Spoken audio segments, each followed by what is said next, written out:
আমার নিজেকে একটু বাধ্য মনে হচ্ছিল। শিলিগুড়ি মহানাগরিক হিসাবে আমার মনে হচ্ছিল আমি আমার মর্যাদা আমি রাখতে চাচ্ছি, সেই জন্য আমার মনে হয়েছে যে আমি বেটার স্টেপ। নিজেকে ব্রাত্য মনে করছিলেন, এভাবেই শিলিগুড়ির মহানাগরিক হিসেবে পদত্যাগের সিদ্ধান্তের কারণ ব্যাখ্যা করলেন গৌতম দেব। শিলিগুড়ি পুর নিগমের বর্তমান বোর্ডের মেয়াদ এখনো 1 বছরেরও বেশি সময় বাকি। এই অবস্থায় মেয়রের পদত্যাগ নাকি এর পিছনে আরও বড় কোনো রাজনৈতিক সমীকরণ রয়েছে তা নিয়ে চর্চা তুঙ্গে।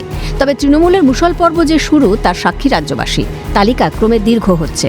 শুক্রবারে শারীরিক অসুস্থতার কারণে দলের সমস্ত পদ থেকে পদত্যাগ করেছেন মমতা ঘনিষ্ঠ প্রাক্তন মন্ত্রী জ্যোতিপ্রিয় মল্লিক। আগেই পদত্যাগ করেছেন কলকাতা পুরসভার মেয়র ফিরহাদ হাকিম, বিধাননগর পুর নিগমের মেয়র কৃষ্ণা চক্রবর্তী। এবার সে পথেই হাঁটলেন গৌতম দেব। পুর কমিশনারের কাছে পদত্যাগপত্র পাঠিয়ে দিয়েছেন তিনি। তার কথায় কোনো অসুয়া বা বিদ্বেষ নিয়ে পদ ছাড়ছি না। আমি কোনো অসুয়া বা বিদ্বেষের মনোভাব নিয়ে আমি এই পদ ছাড়ছি না। নতুন রাজ্য সরকারের প্রতি শুভেচ্ছা থাকলো, তারা ভালো কাজ করুন, তাদের যে নির্বাচনী প্রতিশ্রুতি তারা সেটা পালন করুন। শিলিগুড়ি পুর বোর্ড ভেঙে যাচ্ছে কি প্রশ্নের উত্তরে জানালেন, পুর বোর্ড ভাঙবে কিনা জানি না, তবে আমি মেয়র পদ থেকে পদত্যাগ করেছি।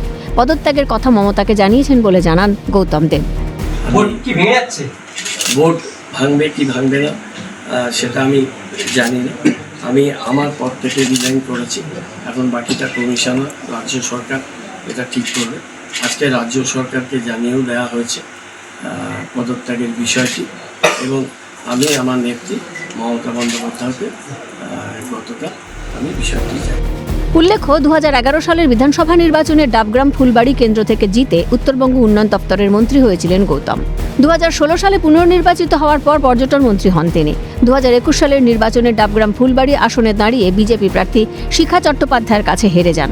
2026 সালে শিলিগুড়ি বিধানসভা কেন্দ্রের প্রার্থী হয়েও জয়ের মুখ দেখতে পাননি তিনি। হেরে যান বিজেপি প্রার্থী তথা রাজ্যের বর্তমান পর্যটন মন্ত্রী শঙ্কর ঘোষের কাছে। এরই মাঝে 2022 সালে শিলিগুড়ি পুর নিগমের নির্বাচনে গৌতমের নেতৃত্বে জয় পেয়েছিল তৃণমূল।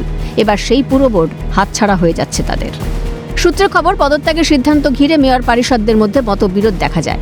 একাংশ মনে করেন বর্তমান পরিস্থিতিতে বোর্ডের মেয়াদ শেষ হওয়ার আগে এমন পদক্ষেপ দলকে আরও দুর্বল করতে পারে। অন্যদিকে গৌতম দেব নিজের সিদ্ধান্তে অনড় থাকেন। এই মতভেদের জেরে কার্যত 2 শিবিরে বিভক্ত হয়ে পড়েন মেয়র পরিষদরা। ফলে শিলিগুড়ি পুর নিগমের ভবিষ্যৎ নিয়ে অনিশ্চয়তা তৈরি হয়। তবে কোনো চাপের মুখে তাঁর এই পদত্যাগ নয় বলে জানিয়েছেন গৌতম দেব। ইস্তফা দেওয়ার নির্দেশ দেওয়া না, আমাকে দল থেকে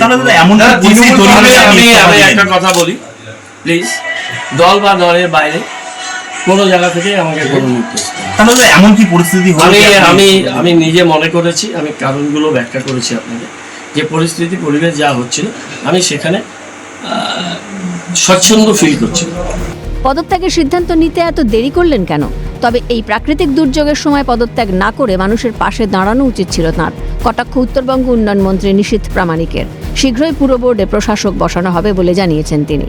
এরা কোনোদিনই রেসপন্সিবল ছিল না, খুব যে দায়িত্ববান মানুষ সেটা নয়।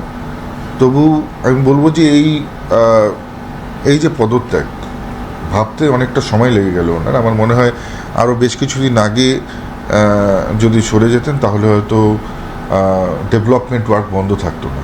তবে যাই হোক, আজকে এই প্রাকৃতিক বিপর্যয় যখন মানুষ হাহাকার করছে, সেই সময় উনি রিজাইনটা না করে হয়তো অন্য সময়, এখন মানুষের পাশে দাঁড়িয়ে অন্য সময় করলে ভালো হতো।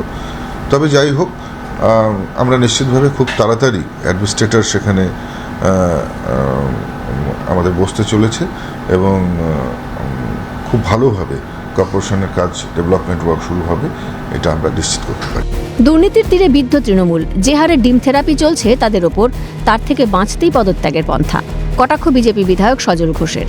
আলাদা আলাদা দিনে করলে একটু বেশি ফুটেজ পেতো, এদের মধ্যেও তালমিল নেই। আলাদা আলাদা দিনে করলে কারোরই খবরটা ভালো করে হবে না, আলাদা আলাদা দিনে করতে ভালো করে খবর হতো। শনিবার রবিবার এমনি খালি ছিল, বিধানসভা ছিল না। এখন ওরা কোথায় পদত্যাগ করবে, ওরা কোথায় কার মাল খেয়েছে, কি করেছে, তারপরে পাবলিক যেরকম ভাবে অমলেট বানাচ্ছে, সেটার থেকে বাঁচতে এখন এইসব করছে। এতে কি করবো আমরা বলুন? একেবারে ছন্ন ছাড়া তৃণমূল, হাত ছাড়া একাধিক বিধায়ক, সাংসদ, কাউন্সিলর থেকে শুরু করে মেয়ররা। চেয়ারের অহংকার যে দাম্ভিকতার জন্ম দিয়েছিল, আজ তা ভেঙে খান খান। এই আবহে শিলিগুড়ি পুর নিগমের ভবিষ্যৎ কী উঠছে প্রশ্ন।